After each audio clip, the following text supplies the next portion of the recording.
السلام عليكم ورحمة الله تعالى وبركاته. عدنا إليكم إخواني أخواتي زوار موقع المتخصص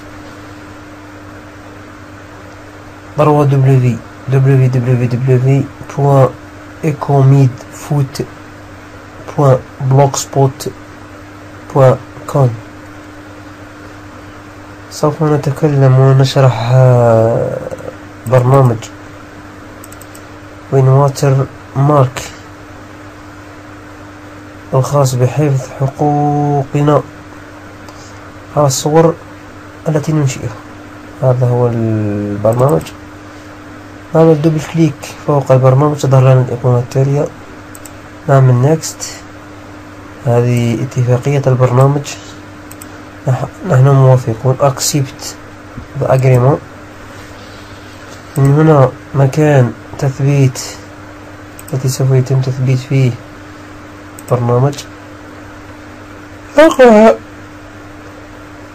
على next create الديسكتوب ايقون على سطح المكتب. install لقراءته مباشرة. ننقر الفينيشت.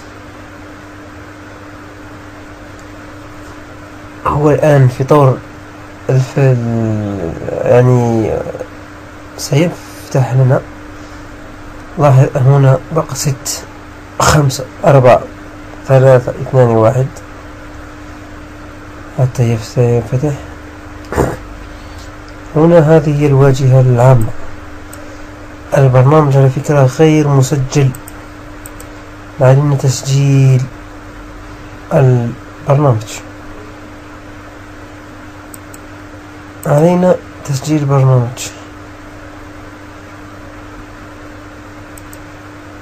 طيب، هذه هي أيقونته على سطح المكتب.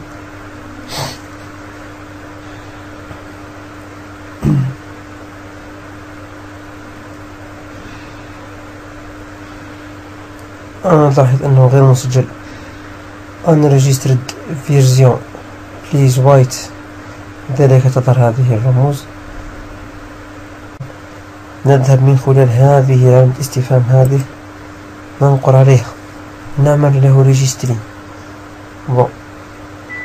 من خلال هذه يظهر بأنه unregistered version، أن النسخة غير مسجلة.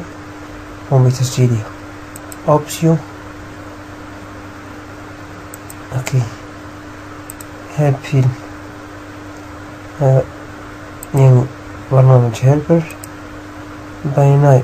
هنا يتم التسجيل. الريجستر نيم، الريجستر كود يعني. نذهب إلى باي ناو. نقوم بفتح المفكرة الخاصة بالرقم التسلسلي. نيم، هذا هو الاسم الخاص، اسم التسجيل. يورجيس نيم، نقوم بنسخ ولصقه. طبعا نفس الشيء بالنسبة للكي أو الكود أو الرقم التسلسلي. ريجستر كولي. من هنا نعمل ريجستري. 1 ريجستري سكسولي. thank for you process، يعني يقولك بأنه قد تم تسجيل. لاحظ أنه مسجل. registered to join. الآن وبعد ما قمنا بالتسجيل سوف نأتي إلى شرح أهم ما في هذا البرنامج. الآن سوف نشرح عملية كيف يعمل هذا البرنامج. وينواتر مارك هذا البرنامج كيف يعمل على كل حال. طريقة عمله. نأتي إلى add folder. هنا لإضافة مجلد بعدة صور، هنا لإضافة صورة واحدة، هنا لحذف صورة، وهنا لحذف جميع الصور. لإضافة مجلد كامل مثلا أضغط 2. لاحظ هذه مجموعة من الصور الخاصة. ولحذف فيها كجميع. لاحظ كيف تحذف. نختار الصور من جديد. لو نريد حذف هذه الصورة مثلا نعمل ريموف مثلا، هذا ريموف 2 ريموف، وهكذا. نحن نريدها جميعا. من هنا يتم اختيار الصورة. لاحظ كيف يتم اختيار الصورة. بالنقر مرتين يتم تكبيره. من هذا الخيار، لما نختار صورة من هنا تظهر في الجانب الآخر. من هنا يتم اختيار أبعادها أو مقاساتها التي سنظهرها. نحن سنختارها جميعا مقاسها أصلا. من هنا نجد أيضا نختار الأبعاد، الحواف، أبعاد الحواف يعني نتركوه كما يجي. نحن لا نريد أن نغير. من الفرام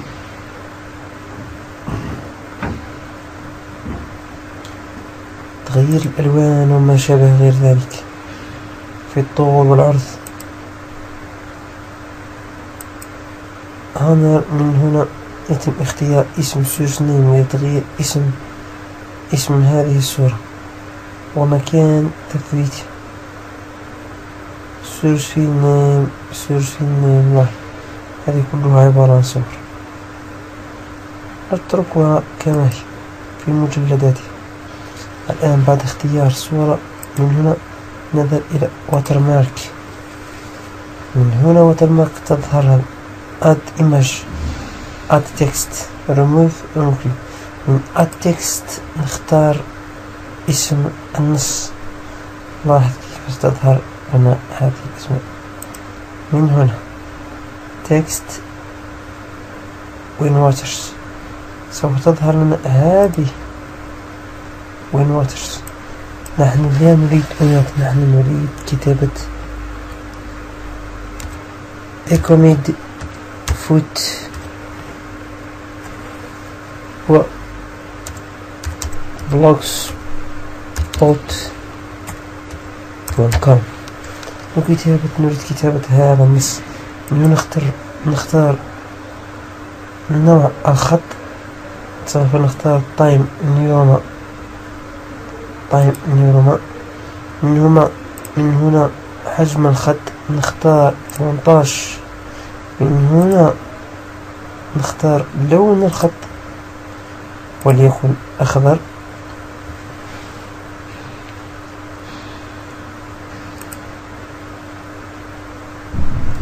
أوكي.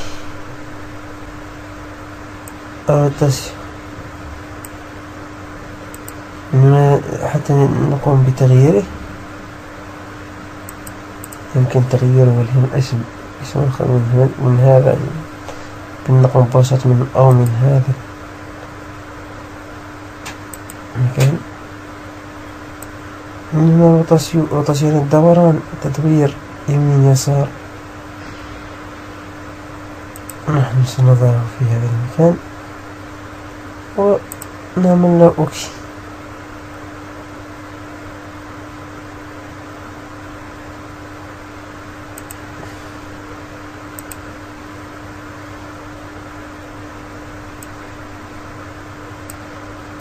ابتكار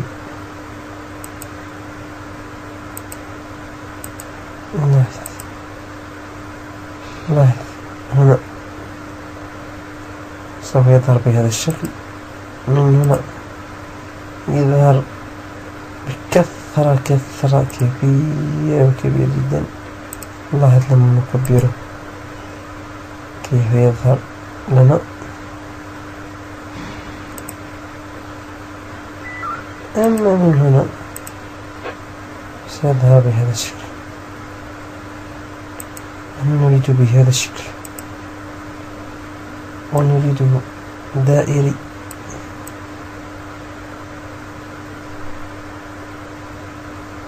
بهذا الشكل، يعني يكون بهذا الشكل. قوم بكتابة ما علينا كتابته، وليكن الموقع إيكو ميد فوت بلوج blogspot.com.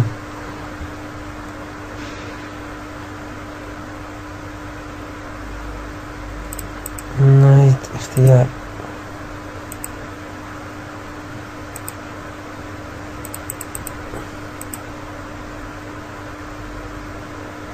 هذا الاسم هكذا ثم اوكي نقوم برفع اوكي.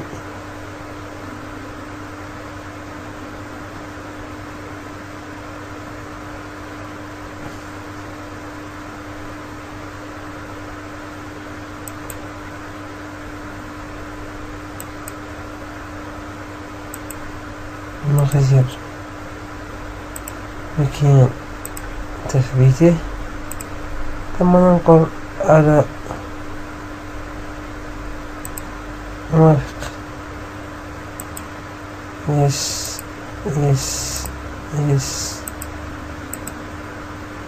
أو يس تو أل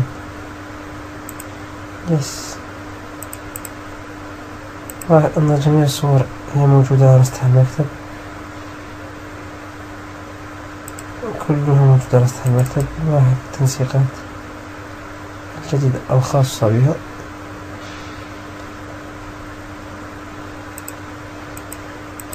والآن قمنا بتعريف